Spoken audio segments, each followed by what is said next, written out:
Haleluya. Adwoko ne Nyasaye kwero kamano. En thuolo maber ma Nyasaye osemiyowa. Kendo en kinde moromo mondo wadwok Nyasaye erokamano. Janeno mara kamoro amora ma intie, adwaro ni mondo wadwok Nyasaye erokamano ka wadhi chako wach Nyasaye seche machalo kamagi. Kama intie kulwe piny mondo wadwok Nyasaye erokamano. Jehova in Nyasaye, Nyasach nyiseche. Ok loyi kendo onge maromo kodi. Intie manyaka chieng', ingima seche duto kendo ndalo duto. Berni osiko manyaka chieng'. Erokamano adwokoni seche machalo kamagi.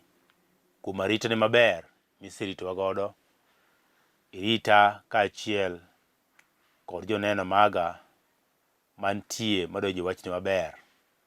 Alamo negi Nyasach kwe mondo kwe obed e chunygi. Ber mari mondo obed e kit ngimagi. To duong' ni Nyasaye bende mondo mi gine, nikech in Nyasaye majaber, matimo madongo kendo matimo gik makare.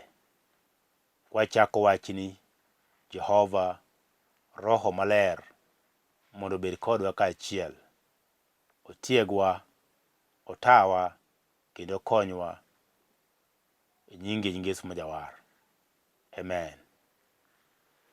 Adwoko ni Nyasach kwe erokamano.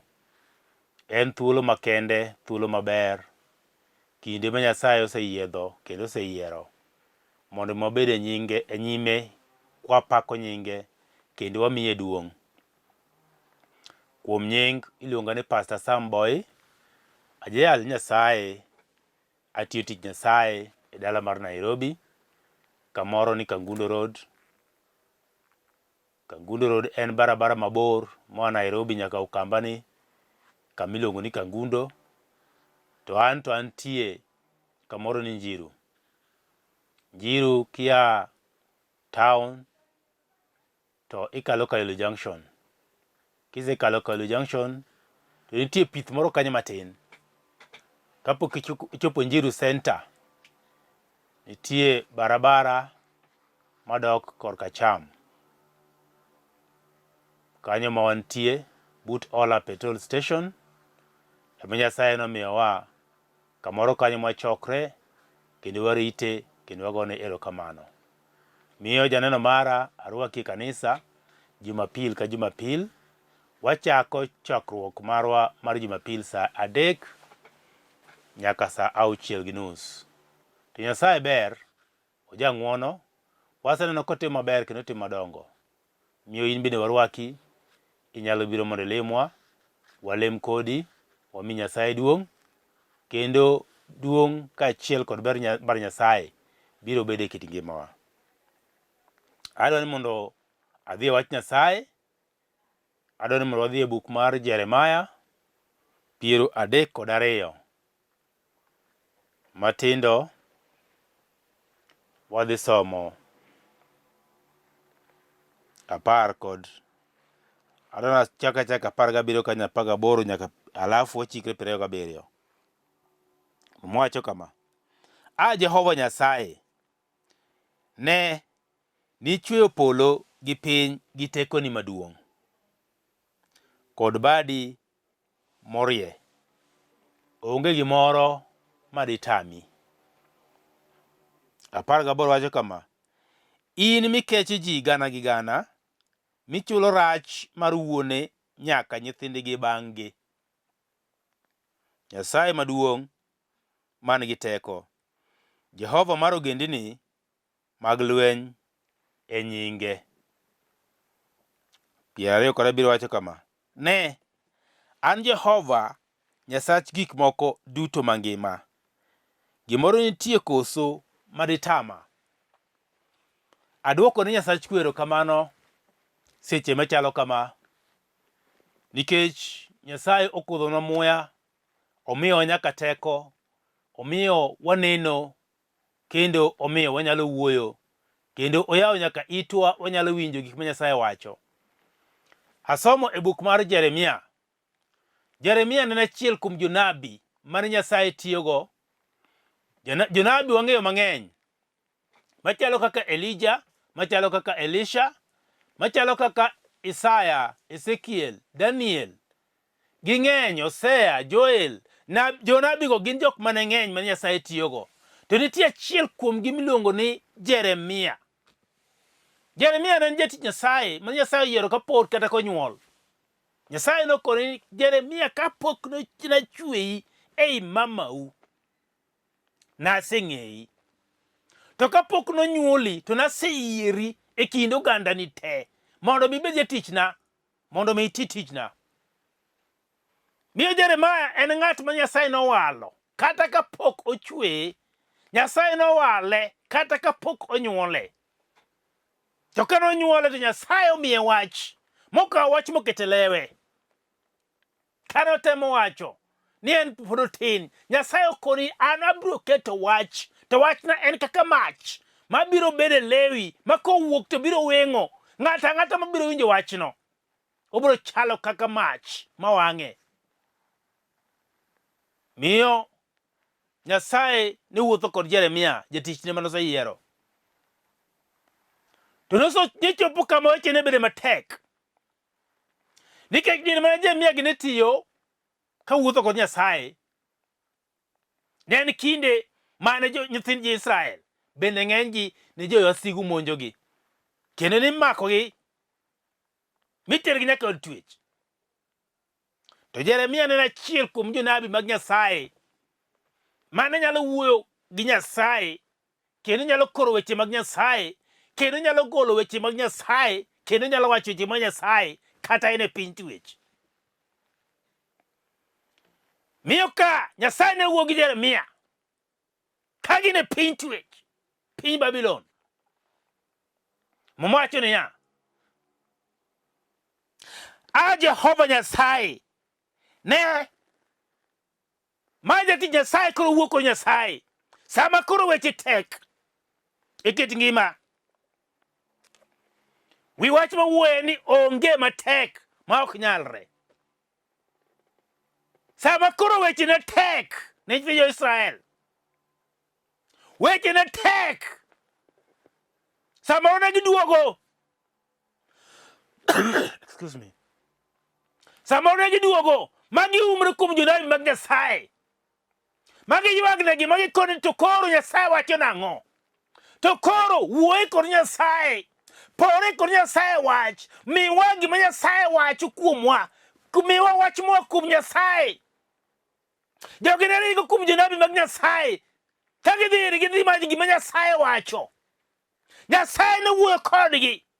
Nyasaye nyalo wuoyo gi ng'ato kata ni od twech. Nyasaye nyalo wuoyo gi ng'ato kata ni chandruok. Nyasaye nyalo wuoyo gi ng'ato kata sama weche tek kuom ng'ato, sama wach omoko e kit ngima ng'ato. Nyasaye nyalo wuoyo kod ng'ato. Jeremia nodhi Nyasaye mopeni, Nyasaye Jehova. Ochako ni Nyasaye Jehova. Winje kono wacho niya, Jehova Nyasaye ne ichueyo gik moko duto, ne ichueyo polo kod piny, ichueyo gik moko duto. Ochako wuoyo gi Nyasaye. Ng'at manong'eyo sama nyalo wuoyo kod Nyasaye, sama weche pek to ringo kuom Nyasaye, to dhi penjo Nyasaye wach ni ne Jehova Nyasaye ne ni ichueyo polo gi piny gi tekoni maduong'. Nyasaye nochueyo polo gi piny gi tekoni maduong'. Jeremia ne nyiso Nyasaye, nong'eyo Nyasaye nochueyo polo kod piny. Ng'ato ang'ata ong'eyo ni Nyasaye nochueyo polo kod piny. To ka nochueyo polo kod piny, mati Nyasaye nitie kod teko mar chueyo piny kaachiel kod polo. To wachone niya, onge gimoro madhi tami. Adakoni kawuono nitie gik moko matek e kit ngima dhano ma an awuon kaka jatich Nyasaye, Pastor Boyi, anyalo neno ka moko tek nikech an dhano. Anyalo ka gik moko moko matek kata e kit ngimana. Anyalo ka gik moko moko matek kata e kit ngima ng'ama chielo. Anyalo neno ka gik moko matek kata tich mar ng'ato. Anyalo ka gik moko matek kata mana yore kaachiel kod dwaro mag ng'ato kit ngimane. Ang'eyo ni ng'ata kamoro amora ma nitie weche misekale matek. Nitie gik moko matek mosemoko kit ngimani. Mamoko tami kata wuotho. Moko tami kata wuoyo. Nitie moko momoko kit ngimani to kata wi kende mawirore. Ka wira maki, wi rundore. Nitie moko makomoko kit ngimani to kata kiparo tino ka pachi ema lal. Weche tek manyalo mako kit ngima ng'ato. Kaka sama wantie seche wadak ka sama wawuoyo ni weche tek kit ngima ji. Ji te nitie kod weche momakogi.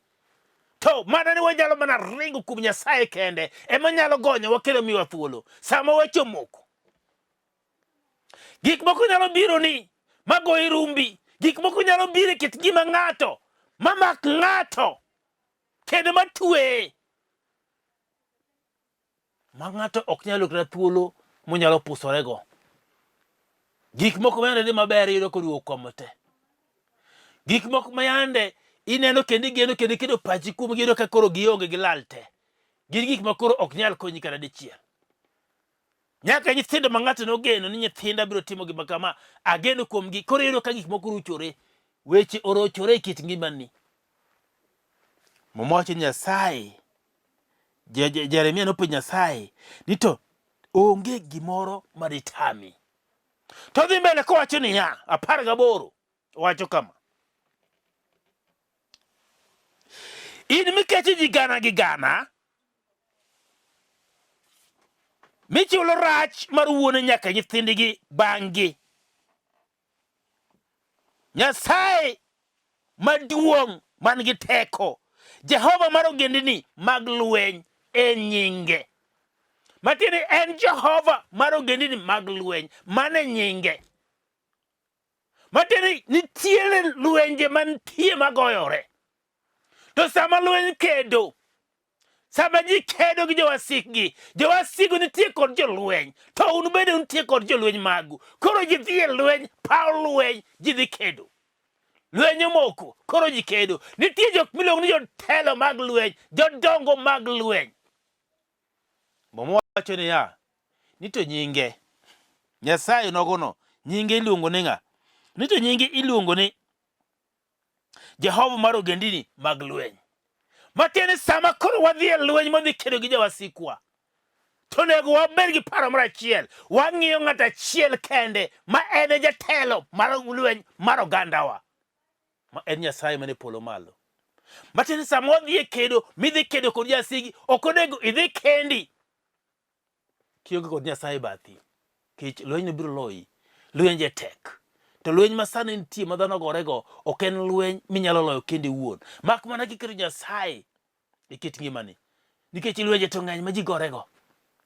Ji gore nyaka gi lwenje mag udi. Dak onge, kwe onge.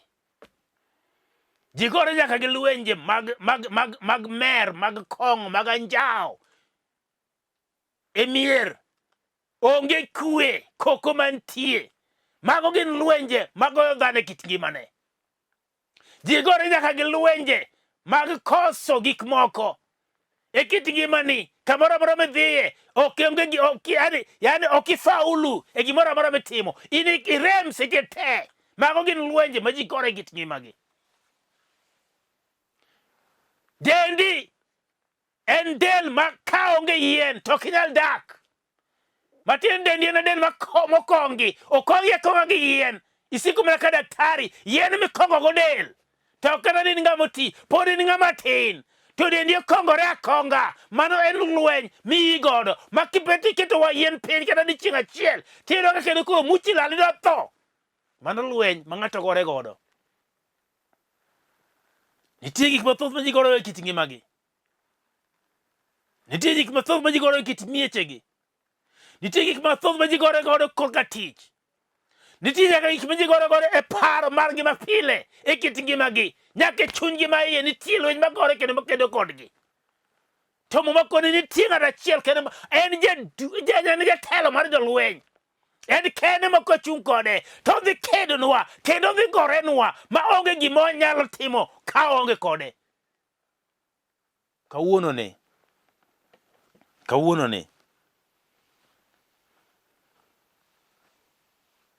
ni mana kaka mwacho ni en emo kecho ji gana gi gana. En emo kecho ji gana gi gana. Kawuono ni Nyasaye nyalo kecho ng'ato. Nyasaye nyalo kecho ng'ato sama uweni. Nyasaye nyalo paro ng'ato sama uweni. Nyasaye nyalo geno ng'ato sama uweni. Nyasaye nyalo duoko ne ng'ato gire moro mosebedo ka kethore sama uweni. Nyasaye nyalo timo ne ng'ato gimoro maber sama uweni.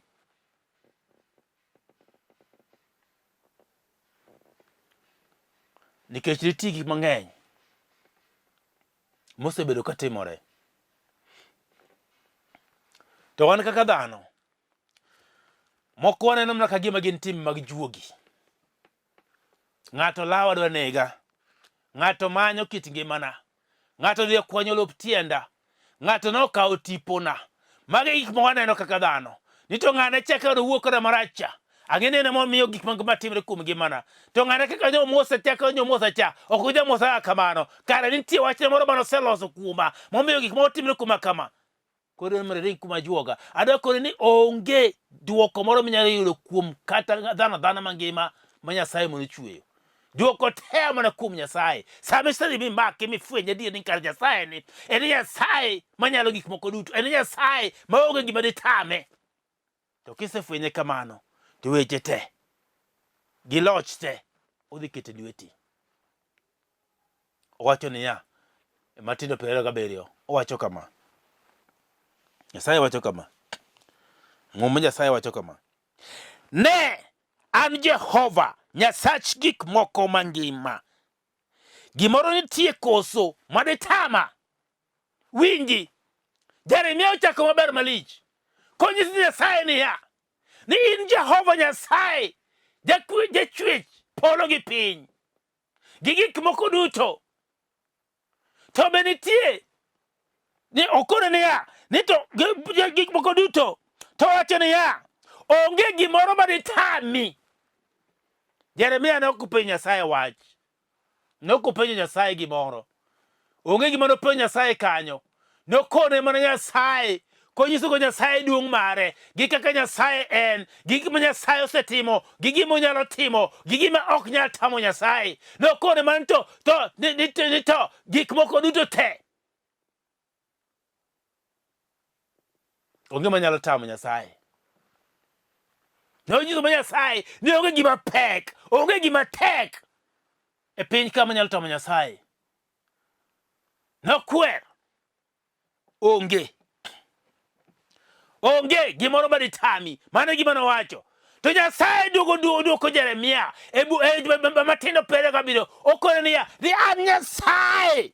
Wacho niya. Ne an Jehova Nyasach gik moko duto mangima. Gimoro nitie koso maditama. Donge in ng'ama ngima? Seche machalo kamagi. Donge in ng'ama ngima seche mowuoyogi? Donge ingima Nyasaye osemi ngima? To wacho ni en Nyasach gik moko duto mangima. Ma in bende in achiel kuom gigo mangima. Waduto wantie wan gik mangima. Nyasaye no Nyasachwa. Owacho ni en Nyasach ji duto mangima. En Nyasachwa. To wacho ni ya. Nyasaye wacho kama. Nyasaye wacho kama. Nito be nitie gimoro koso maditame. Openjo Jeremia to nitie gimoro maditama. Kisomo mano maber. Tibiro kaka gimoro ker question mark. Matindo openjo Jeremia nito nitie gimoro koso maditama. En ang'o maditam Nyasaye no? En ang'o mapek maditame? En ang'o mapek mosemiyo chunyi chandore? Mina ne tekno en ang'o? Bende ing'eni dhano nyalo rem. Paro mar dhano nyalo rem. Teko mar dhano nyalo rem. Mwandu mar dhano nyalo rem. Pesa mar dhano nyalo rem. Somo mar dhano nyalo rem. To mag Nyasaye tok nyalo rem. Isewuotho mang'eny kimanyo ber. Isewuotho mang'eny timanyo duoko. Isewuotho mang'eny kimanyo thieth. Isewuotho mang'eny kimanyo kwe. Isewuotho mang'eny kimanyo gik moko manyalo konyi kit ngimani. To mama wacho no kawuono, wuotho be ok rach, wuotho ber. Omiyo iseng'eyo ni kare gik moko nyalo kosore. Wuotho no ber. Kaka isewuotho, omiyo iseng'eyo ni kare nitie moko mapek ma ok nyalre. Wuotho no ber. Omiyo iseng'eyo ni kare iseketho nyaka mwandu mang'eny kimanyo gik moko kata iwuotho kuonde moko ma okonyruok ok nyal wuoke. Wuotho no ber. Omiyo koro pachi oseyawore seche machalo kamagi.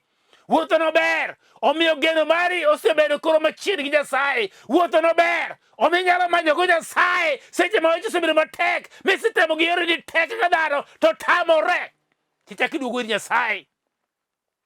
Aduoko ne Jehova erokamano nikech isewuotho. To odiechieng' ma kawuono tichopo kuom Nyasaye. Seche ma kamagi ichopo kuom Nyasaye. Koro wuodhino kaka isewuotho miluorino, isechopo kuom Jalno manyalo kendo mantie kod teko, mantie kod loch, ma gimoro amora nitie lwete, ma teko duto nitie lwete, ma nyaka osimbo mar loch nitie kuome. Isechopo kuom seche machalo kamagi, omiyo en onyalo resi kendo onyalo goli nyaka chandruok ma intie duto te. Nikech en owuon to be ok iwuoth kata gi kinda. Be ok iwuoth kata kuom muda. Mana dichiel kende, mana kaka wacho ni at the touch of a button. Nyasaye osewinjo ywakni. Nyasaye osemuli. Nyasaye oseduoki. Nyasaye oseyie gima idwaro. Osemiyi nikech ok odewo wang' ng'ato. To bende en ok Nyasaye ma jamibadhi. To be ok en Nyasaye mabiro tamore gwedho jogene. Ng'ata modhi ire moluongo nyinge gadiera to biro miyo gima dwaro. Inene nade? Ka Nyasaye owuon manyiso Jeremia ni an Nyasaye Jehova. Nyasach gik moko duto mangima. Ting'e ni Nyasaye timanyo mana sama pod e ngima. Emomiyo mana wacho ni en Nyasach gik moko duto mangima. Sama pod e ngima no, ma pod nitie kod muya no, ma pod nitie kod teko no, ma pod nitie kod paro no, e sama inyalo manyo Nyasaye no. Nikech en Nyasach gik mangima. We krito mondo mi tho. We krito mondo mi chieng' moro wachi ni otim neno e liendi. Nendi itimo kapod e ngima. Nikech Nyasaye odich kodi kapod e ngima. Nyasaye ok odich kodi kisetho. Sama isetho to wacho rumo. Mae sa kapod intie. Mae sa kapod e ngima. Mae kinde monegi many godo Nyasaye no. Nikech ber gi rach ji neno mana ka ji pod ngima. Sama ng'ato osetho okia ber bende okia rach. Gima ng'ato dwaro odwaro mana kapod ngima. Sama osetho onge gimoro moro chako dwaro kendo kit ngimane. Tich osedhi. Kuchoke gima ji dwaro kendo. Tich ne makro luwi. To sani te samo nego banye Nyasaye no. Nikech mae kinde minyalo yudego. Mae sa ma en bende onyalo fwenyorego kuomi. Mae sa ma en bende onyalo timoni maber. Mae sa ma en bende onyalo parigo. To winji. Gik moko duto mantie piny ka. Gik moko duto ma ji dwaro. Gik moko duto ma ji manyo. Ji manyo mana kapod gi ngima. Ji manyo gi mana ka nitie pod thuolo nitie. Nikech Nyasaye pod omiyowa thuolo mar manyo gigo. Emomiyo sama pod ngima eminyalo luongo ji Nyasaye no. Sama pod ngima eminyalo manyo Nyasaye no. Sama pod ngima eminyalo neno teko ma Nyasaye no. Sama pod ngima ema Nyasaye wache ni to be nitie gima ditame onge. Matieni sechego emoro timo ni gima idwaro no. Mondo mi olochni. Adwoko ni Nyasaye erokamano. Nikech ang'eyo ni nitie ng'ato kamoro mosebedo ka weche odie. Nitie ng'ato kamoro. Wanyisie. Nitie ng'ato makata sama wuoni pache ok ni kare. Kata sama wuoni jasigu osenyiewe. Kata sama wuoni chunye ni mabor. Kata sama wuoni gimonene wang'en matho. Ting'eni sama osechopo kama koro ng'ato koro en tho emoneno. Kata tho emodwaro.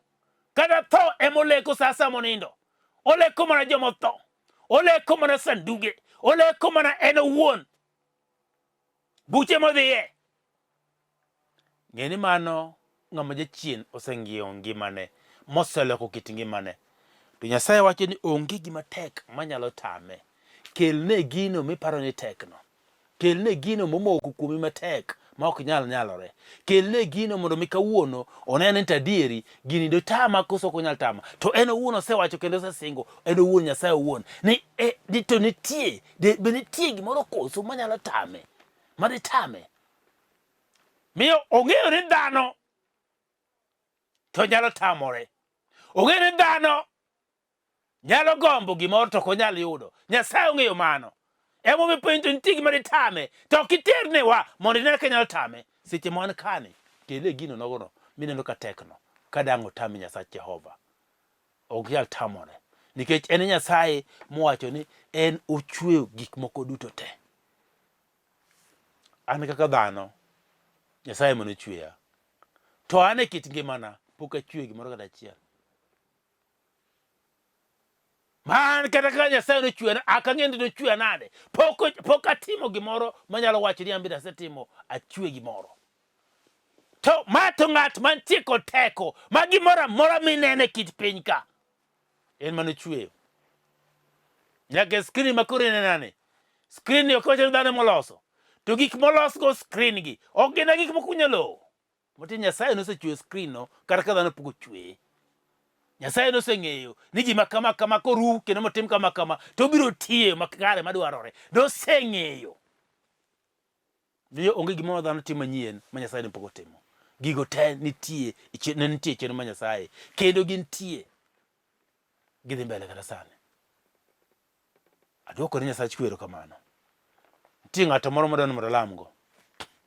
Adwani mondo olam kodi wach mantie e dhod chunyi, wach mapek momaki, wach mapek mosebedo ka chando pachi, wach mapek mosebedo ka sandi. Adwani mondo olam e seche ainagi. Adwani mondo ikulwe piny kamoro ma entie. Mondo walam Nyasaye. Mondo Nyasaye chwe otim maber e kit ngimani. Kulwi kama entie mondo walam. Ket pachi e gima thagino. Kikete mbele kuom Nyasaye, to Nyasaye dhi lochoni. Kulwi piny. Erokamano Nyasaye chwe Jehova. In Nyasaye mangima. Duto nyalore kuomi. Seche machalo kamagi, alamo Nyasaye chwe ne janeno mara. Ni kamoro amora ma entie, kobet e ot, kata ka en e tich, kata ka en kama nade. Nyasaye chwe, kata ka en e hotel, akete lweti seche machalo kamagi. Nitie weche mathoth mantie e kit ngimane. To jaloyo in miloyo.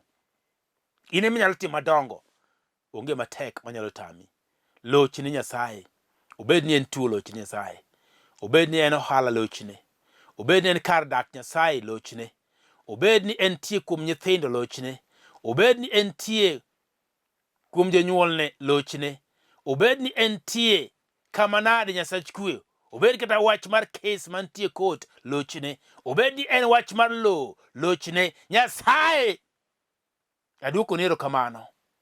Kech duto nyalore nyingi. Duong' kod pak kod ni pol malo e nying Yesu majawar. Amen. Kamoro ma intie wach ni amen. Adwa lamo gi ng'ato moro mapok oyudo Yesu mondo mi oyud warruok.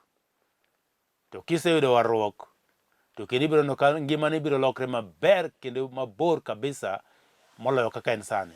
Miyo wach kamae, wach ni Ruoth Yesu abiro iri, war dhod chunya, golna richona duto te, ng'wonna, ruch nyinga e kitabu mar tho, to ndik nyinga e kitabu mar ngima. O Roho mari maler mondo mi orita. An aluwi kendo natini. Aduoko ni erokamano. Amen. Wach ni amen. Kilamo no many kanisa miyale injili maber, kanisa mantie puonj motegno makare, idhi ichokri kodgi, tikonegi ni neno jayalo, Pastor Sam Boyi, kayalo e TV mar Lolwe, to lamo mar warruok. Nyasaye biro bedo kodi. Aduoko ni Nyasaye chwe erokamano. Namba nitie screen ka 0722 944 6 23 kata 0731 495 873. Kigoyo namba go, Nyasach kwe biro konyowa, wabiro wacho maber, wabiro lamo, Nyasaye biro bedo jaloyo kendo jakorwa. Duong' kod pak ne polo malo. Erokamano. Amen. Shalom. Timona maber